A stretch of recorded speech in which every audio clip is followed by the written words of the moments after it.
Friends ఇక్కడ ఏంటి చూసారా, ఈ చెట్టు అనేది బోదెంటి చెట్టు అండి. ఇది వీటి ఆకులు అయితే తింటామని మీకు తెలిసిందే.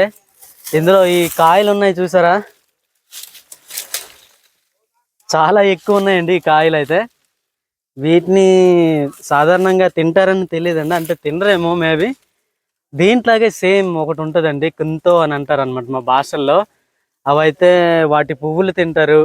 అలాగే ఈ కాయలు లోపల గింజలు ఉంటాయి కదా, అవి ఉడకబెట్టుకొని తింటే సేమ్ ఎలాగ ఉంటుందంటే, ఎలా ఉంటుంది ఆ చిక్కుడుకాయలు గింజల్లా ఉంటాయి అన్నమాట. ఈ కుంతో తాలూకా గింజలు అయితే. సో ఇవైతే తినరండి, మేమైతే తినరు, తింటారేమో మేబీ. లోపల గింజలు ఎలా ఉన్నాయో చూపిస్తాను. ఇగోండి చూసారా, గింజలు అయితే మెత్తగా ఉన్నాయండి. ఇగోండి